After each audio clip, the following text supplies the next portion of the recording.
이재명 후보에 대해서 많은 지적이 들어오는 게 호텔 경제 이야기를 들어보셨습니까?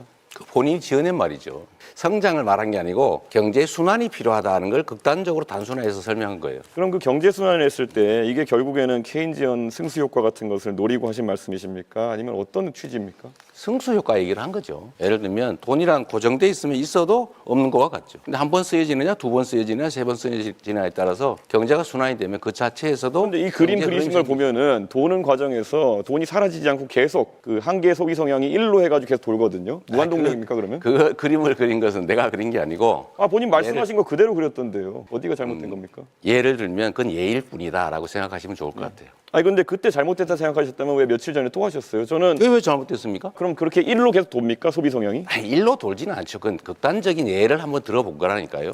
왜 그렇게 단순하세요? 단순하게 말씀하셨잖아요. 근데 이걸 결국 이해하기 가서 쉬우라고 단순하게 말한 거예요. 호텔이 취소한다는 부분까지 완벽하게 그림의 인들을 말씀하셨지 않습니까? 그럼요.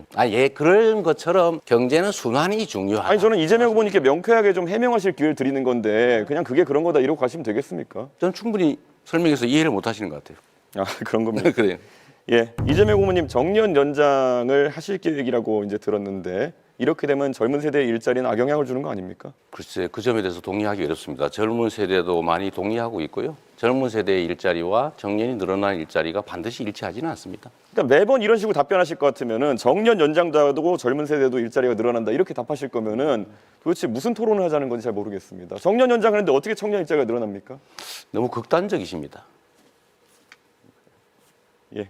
아까 제가 이재명 후보에게 인터넷상에서 일리 핫해진 호텔 경제학에 대해서 이제 여쭤봤는데요. 답변을 제대로 안 하셨습니다. 그래서 이게 케인지언 승수 효과라는 식으로 답변하셨는데요. 그렇게 한다 하더라도 모델이 맞지 않는다라는 점 말씀드리고요. 이게 사실 현대 통화 이론이라고 하는 그것에 가깝게 이제 구현되어 있는데요. 이것이 나중에 실제 구현된 사례가 짐바브웨나 아니면 베네수엘라인데 그 나라들이 어떤 하이퍼 인플레이션이라든지 그런 복지 과잉 때문에 경제적으로 곤란을 겪었는지는 우리 국민들이 아실 것이다 이렇게 생각합니다. 사실 이 모델이 동작한다고 하면요, 이렇게 서로 처음에는 외상 취소 이런 거였지만은 돈을 갚고 이런 과정 속에서 실제 경제가 돌아갈 수 있다는 주장이라면요, 너무 쉽습니다. 예를 들어 어떤 지자체장이 법인카드를 들고 가가지고 온대 정육점에다가 소고기 결제하고 그다음에 과일 가게 과일 결제하고 그럼 몇 천만 원씩 결제한 다음에 나중에 취소하면은 그 동네 경제가 돈다는 그런 이론인데요. 이런 걸 지금 대한민국 경제에 적용하겠다고 들고 나온다는 것 자체가 저는 이거는 대한민국 지도자가 될 자격이 없다 이런 생각입니다. 여기 두 분의 경기도지사가 계시지만요, 경기도지사라는 자리는 대한민국의 지자체 중에서도 성장세가 높고 그리고 어느 곳보다도 재정 상황이 좋은 곳들입니다. 그렇기 때문에 여러 가지 복지나 이런 거 하는 과정에서 어느 정도 성과가 있었을지 모르겠지만은 이런 식으로 경제 이론을 호도하면 안 된다 이렇게 생각하는데 김문수 의원님 10초 드리면 어떻게 생각하십니까? 그런 부분에서는 정말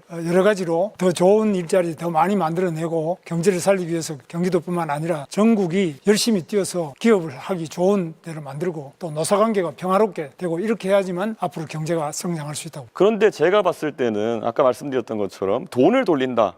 경기도지사를 하셨기 때문에 알겠지만은 성장하지 않고 이런 식으로 지역 화폐를 돌린다 이런 식으로 해가지고 사람들의 소득이 높아지고 이런 게 가능한지 행정을 해보셨으니까 궁금하거든요. 그거는 이미 학계에서도 다 그거는 불가능하다. 그거는 그냥 안 된다는 게 다 나와 있고요. 실제로 지금 경기도에서도 할 수 있는 것이 기업을 유치하거나 불가피하게 어려운 분들에 대해서는 무한 돌봄, 복지를 해줘야 됩니다만 가만히 있는 사람한테 괜히 그냥 돈을 나눠준다든지 이런 발상 자체가 잘못됐습니다. 그건 굉장히 도덕적 해이와 우리 경제를 망치고 정신을 망치는 일이라고 생각합니다. 최근에 양당에서 4.5일제, 주 4.5일제 하겠다는 이야기를 하고 민주당 같은 경우에 4일제까지 가겠다 이런 말씀을 하고 계시는데요. 저는 궁금한 것이 임금의 감소가 없는 주 4.5일제를 어떻게 하겠다는 것인지, 말 그대로 기업에게 온팡지게 다 넘기겠다는 건 아닌지 이재명 후보 입장이 궁금합니다. 10초 드리겠습니다. 당연히 임금 감소가 없이 4.5일제로 가야 되고요. 그거는 앞으로 우리가 점진적으로 타협을 통해서 나아가야 된다. 우리 방향을 얘기하는 겁니다. 예, 지금 확인하신 것처럼 이재명 후보는 어떻게가 빠져 있고 그냥 이렇게 하겠다 저렇게 하겠다 이런 말씀만 하고 있습니다. 원래 사람들이 어려울 때 옆에 사이비 종교가 다가오는 것처럼 가장 위험한 형태의 사람이다 말씀드리겠습니다.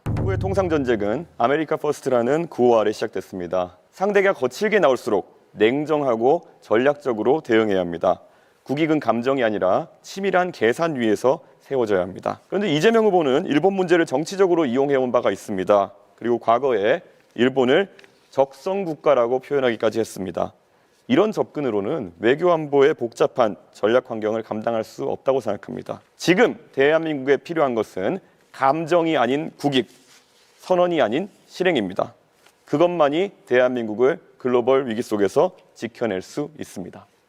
트럼프 대통령이 취임하면서 국제 경제 질서가 요동치고 있습니다. 트럼프 취임으로 인해서 이게 극단화된 것 같습니다. 특히 관세 정책을 통해서 이제 우방국까지 상당히 높은 강도의 압박을 하고 있습니다. 저는 이 협상에 있어서 가장 중요한 원칙은 국익 중심이라고 생각합니다. 섬세하게, 유능하게 이 사태를 잘 준비해야 되겠다는 생각이 듭니다. 대책으로는 이 통상협상을 잘 하되 향후에 수출 시장이나 수출 품목을 좀 다변화할 필요가 있을 겁니다. 특히 경제 영토를 넓히기 위한 외교적 노력이 각별히 필요하지 않을까 생각이 듭니다. 그리고 내수 비중을 이제는 좀 서서히 높여가야 되지 않을까 그런 생각을 하고 있습니다. 자세한 것은 좀 이따 좀 말씀드리겠습니다. 트럼프 대통령과 협상에서는 가장 중요한 점이 신뢰입니다. 서로 믿을 수 있을 때만이 이 한미 동맹을 더욱 강화할 수 있습니다. 트럼프 대통령과 저가 가장 우호적인 관계, 신뢰적인 관계가 형성되어 있습니다. 제가 당선되면 바로 정상회담을 개최를 해서 한미 간의 현안 문제는 단순히 통상 문제만이 아니라 주한미군의 문제, 북한의 핵 무기에 대한 대응, 그리고 중국과의 관계, 러시아 문제, 우크라이나 문제 여러 가지 문제가 있습니다. 7월 8일 관세가 유예되는 것이 종료되기 전에 성공적으로 끝내도록 하겠습니다. 트럼프 대통령의 관세 폭탄은 그것은 약탈입니다. 이것은 통상이 아니라 우리의 경제 자주권에 대한 침략입니다. 저 권영국 트럼프의 약탈적 통상에 굴복하지 않겠습니다. 트럼프와 맞서야 되지 않겠습니까? 그래서 제가 트럼프에게 레드카드를 보냅니다. 다시 보냅니다. 최근에 중국과 대만에 관여하지 말고 모두 CC하면 된다 이래가지고 비난을 받은 바가 있습니다. 가질 수 있는 입장인데 이건 너무 친중국적인 입장 아니겠습니까? 어떻게 생각하십니까? 단편적인 생각이라고 생각되고요. 국익 중심으로 판단해야 되고 대만과 중국 간의 그 분쟁에 우리가 너무 깊이 관여할 필요가 없다. 대만과 중국이 다투면 뭐 대만에도 좋은 관계를, 중국에도 좋은 관계를, 다른 나라도 좋은 관계를 유지할 필요가 있다. 그런 취지의 말씀을 드린 것이고요. 친중이다 이렇게 생각하는 것은 정치인으로서는 좀 적절치 않은 표현 같습니다. 그러면은 앞으로 국제적 분쟁이 발생했을 때 다른 나라도 우리에 대해서 비슷하게 생각할 수 있는 거 아닙니까? 미국 입장에서 트럼프가 한국이 북한하고 좀 싸우면 어때? 우리 그냥 둘 다 CC하면 되지 이렇게 나오면 곤란한 거 아닙니까? 일반적인 사례와 특수 상황에 대한 사례를 좀 구분하시면 좋을 것 같아요. 이제 뭐든지 극단화시키는데 지금 통상적인 외교와 통상적인 무역 그리고 통상적인 국제관계의 얘기를 한 것이고 침략을 한다든지 전쟁이 벌어진다든지 하는 상황이 벌어졌을 때는 그 상황 또 다른 것이죠. 계속 말을 돌리고 계신 게 잠깐만 그런 점들에 대해서는 극단적으로 판단하지 않으시면 좋겠습니다. 대만과의 관계에서 서로 잘 지낸다 이런 것은 최근에 대만 해협에 대한 위협이 가중되는 상황에서 유사시 발생했을 때 어떻게 대응하겠느냐라는 취지의 질문일 텐데 결국에는 유사시엔 다를 수 있다는 취지로 또 답변하신 거 아닙니까? 그럼 이걸 또 대만이 듣고 중국이 듣고 또 다른 생각할 텐데 이런 식으로 외교에 대해 가지고 하루 자고 일어나면 맨날 답변이 바뀌는 듯한 모습을 보이시면은 신뢰가 떨어지게 되어 가지고 결국 외교 관계에서 불리한 입장에 놓이게 됩니다.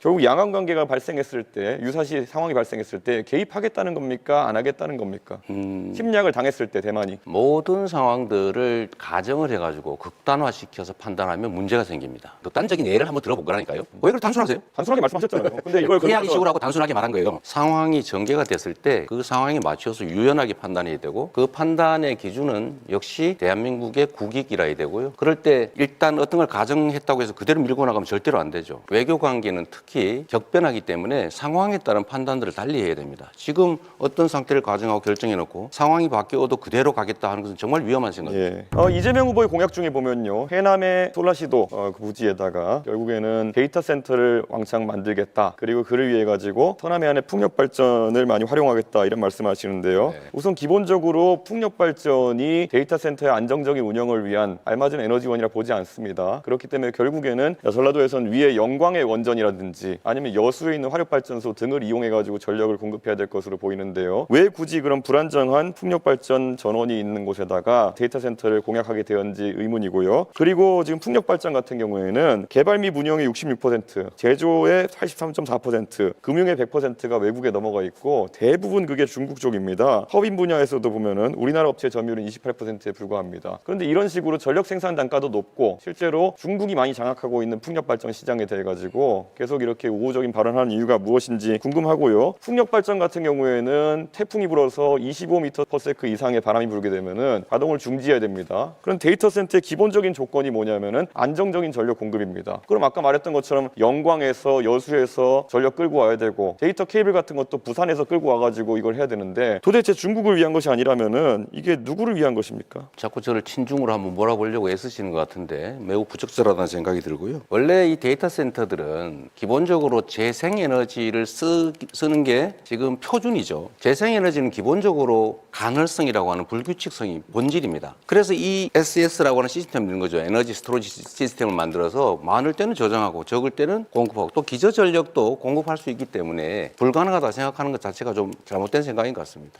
그 ESS라는 것도 하루 이틀 버티고 2, 3일 버티는 것이라서 제가 구체적으로 태풍 같은 상황이 발생해가지고 4, 5일 동안 만약 풍력 발전기가 가동하지 않게 되면은 계통 자체가 흔들리게 된다라는 말씀을 드리는 건데 그렇게 자꾸 피상적으로 말씀하시면은 토론이 되지 않습니다. 이재명 후보께서 옛날에 2023년에 윤석열 대통령이 미국의 대중국 반도체 판매 통제 요구를 수용하면은 직권남용이다 이렇게 말씀하셨습니다. 형사적 죄가 된다고 말씀하신 건데요. 이런 미국의 요구에 대응해야 된다. 결국 불응하라는 얘기인데요. 이렇게 얘기하실 것 같으면 최근에 HMM의 본사 이전이라든지 이런 것에 개입하시는 것도 직권남용죄에 해당할 수 있다 이렇게 볼 수 있을 텐데요. 왜 윤석열 대통령은 기업에 대해서 얘기하면 직권남용이고 이재명 후보는 할 수 있다라는 입장인지가 궁금합니다.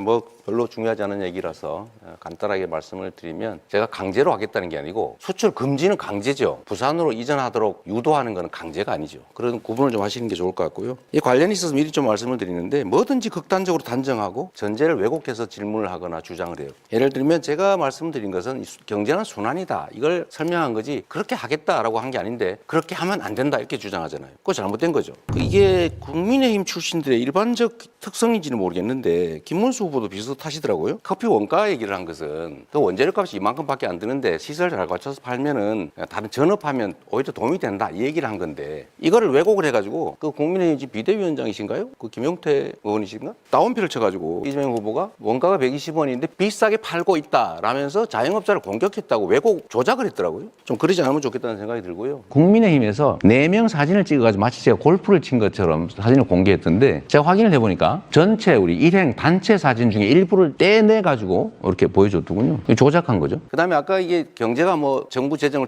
투자하면 효과가 없다 이런 취지의 말씀을 하시는데 뉴딜이라고 들어보셨는지 모르겠어요. 경기가 침체가 되면 정부가 재정을 투자해서 일자리도 만들고 무료로 지원도 하고 이렇게 해서 경제가 다시 활력을 찾지 않습니까? 이거는 기본이다. 정부 재정의 역할, 금융의 역할이라고 하는 것은 본질적으로 있는 거죠. 그 말씀 드리고 아까 김문수 의원이 대한민국 경제가 마이너스 성장, 0% 성장 이렇게 된 데에 대해서 국민의힘의 책임, 윤석열 정권의 주무장관으로서 책임감 느끼거나 아니면 죄송하다는 생각 안 드십니까? 저희는 매우 죄송하게 생각하고 또 어려운 점이 많지만 이재명 후보의 책임도 매우 크다. 그래서 이재명 후보께서는 우리가 뭐 하려고 하면은 전부 반대를 합니다. 그래서 기껏 만들어내는 것이 노란봉투법, 중대재해처벌법, 반도체 특별법 이런 것도 반대하시고요. 지금 뭐 본인이 약속한 것도 전부 어깁니다. 그러니까 경제가 살아날 길이 없습니다. 지금 대통령도 잘못한 것이 뭐 계엄이라든지 이런 것은 반대합니다만 충분히 들었고요. 법을 자꾸 이상한 법을 만들어가 기업을 할 수 없게 만듭니다. 그래서 지금 기업들이 해외로 계속 빠져나갑니다. 국민의힘에서 뭘 하려고 했는데 민주당이 뭘 막았다는데 구체적으로 예를 한번 들어봐 주시면 좋겠고요. 지난 3년간은 민주당이 그나마 뭘 하려고 하면 정부가 다 반대했지 정부가 하려고 하는 걸 민주당이 막았던 기억이 별로 없어요. 이제 일단 그 말씀 하나 드리고요. 제가 직접 묻고 싶은 건 이겁니다. 이 통상 문제에 관해서 한덕수 총리도 일종의 정치적 공동체 아니었습니까? 그렇습니다. 책임을 같이 져야 될 텐데 관세 협상과 관련해서 이분이 그렇게 말씀하셨어요. 트럼프 대통령이 자랑스러워할 협상을 했다 이렇게도 얘기하고 또 한 번은 원래 무역과 안보를 분리하는 게 우리 정부의 기본 방침인데 사안의 성격에 따라서 방위비 협정을 다시 할 수도 있다 이렇게 인터뷰를 하셨어요. 이거 바람직한 태도라고 보십니까? 그렇게 하면 안 되는 거 아닌가요? 문제 제기를 하시는 것도 좋지만은 네. 제가 이제 이재명 후보께서 제일 간곡하게 당부드리고 싶은 것은 지금 한덕수 총리가 그만두면 최상목 부총리가 통상을 맡 맡아야 되는데 계속 탄핵한다 그래서 그것도 그만뒀지 않습니까? 그러니까 사람이 일을 할 수가 없어요. 대통령 탄핵하고 총리 탄핵하고 경제부총리 탄핵하고 계속 탄핵해서 아까 말씀드린 우리가 하자는 거 안 해준 거 없다 그러는데 얼마나 많은 법을 근데 안 해줬어요. 잠깐만요. 그거는 이게 뭐 제가 여기서 말씀드릴 필요 없이 국회에서 더 너무 잘하시죠. 무책임한다는 생각이 드는데요. 지금 이게 미국 대통령이 자랑스러워할 협상이다 이렇게 얘기한 거는 퍼주기 하겠다는 취지인데 이런 점에 대해서 책임을 좀 지는 게 중요하다는 생각이 들고요. 또 한 가지는 이런 것도 한번 제가 한번 여쭤볼까 싶습니다. 지금 정부 구성도 안 되는데 왜 이렇게 서두르는 거예요? 서두르는지 자칫 잘 모르십니까? 뭐 서두른다기보다는 여러 가지 애로를 신속하게 해결하자 이런 거지 뭐 그 서두른다 이렇게 표현하시는 거예요. 그런 거는 정부 정책을 집행하는 게 통상 문제는 매우 심각한 주제인데 그냥 일상적인 잡무 처리하듯이 생각하시면 안 될 것 같은 생각이 들고요. 그 이재명 후보께 질문 드리겠습니다. 트럼프 대통령의 관세 폭탄은 말 그대로 약탈이라고 인정하십니까? 이 외교적 언사라고 하는 표현도 있는데 네. 본질이 그래 하더라도 그 본질 네, 제가 잠깐 그렇게 말할 기다리십시오. 수는 없고요. 북한이 주적입니까? 그런 규정은 대통령으로서는 할 일이 아니라고 생각합니다. 아니, 아직 대통령 안 되셨으니까 지금 그래도 생각 대통령이 어떻습니까? 될 사람이죠. 바이든 정부 시절부터 우리 기업들은 미국의 가장 손쉬운 사실 표적이었습니다. 삼성 60조, 현대차 31조, SK 하이닉스 6조, 이 세 기업만 하더라도 100조 원입니다. 미국의 공장을 짓고 미국 노동자를 채용하게 됩니다. 근데 트럼프가 이것도 모자라가지고 더 내놓으라고 말을 하고 있습니다. 이거 알고 계시잖아요. 관세 전쟁에서 사실 가장 먼저 위험한 것은 대기업은 그래도 자기 방어력이 있습니다. 네. 중소기업입니다. 이거 9만 5천 개의 중소기업이 수출을 하고 있습니다. 자, 대기업은 로비도 합니다. 근데 중소기업은 이 관세 문제에서 자칫하면은 부품 조달이나 수출 길이 막혀가지고 폐업 위기에 놓일 수 있습니다. 중소기업을 보호하기 위한 직접적이고 현실적인 지원 대책이 있으면 저는 미국의 기본적 전략이 미국 국민들에게도 수용이 잘 안 될 거라고 생각해요. 지금처럼 소프트 파워를 다 갉아먹으면서 미국에 대한 신뢰, 믿음 이런 것도 다 갉아먹으면서 이런 식으로 하는 거 오래 못 갈 거라고 봅니다. 결국 어느 시점에서는 제동이 걸릴 텐데 그때까지 잘 견디는 게 중요하고요. 두 번째로는 재벌 대기업들도 사실은 잘 못 견뎌내고 있어요. 결국 정부가 나서야지. 관세 협상 자체만 가지고 부족하기 때문에 다른 요인들을 한꺼번에 네. 협상을 좀 해야 제가 되죠. 질문 더 드리겠습니다. 관세가 잘못됐을 때 중소기업이 쓰러지면 여러 가지 문제가 생깁니다. 이때 가장 피해를 받는 것이 노동자입니다. 그렇습니다. 그러면 여기에 대비해서 노동자의 보호 대책 있으면 좀 말씀해 주시죠. 미국의 수출이 줄어드는 것 자체가 매출이 줄어들고 노동자들의 환경을 위협할 텐데 그래서 제가 말씀드리는 것이 일단 대미 통상 협상은 잘 해 나가야 되겠지만 좀 길게 보면 결국 수출 국가 또는 수출 품목을 좀 다변화할 필요가 있다. 외교 영역에서 경제 영토를 넓히기 위한 중국과 러시아의 관계도 이렇게 적대적으로 갈 필요는 없다라고 말씀드리는 게 사실 그런 대안 때문이죠. 당신은 나의 동반자 영원한 나의 동반자 내 생애 최고의 선물 당신과 만남이었어 잘 살고 못 사는 건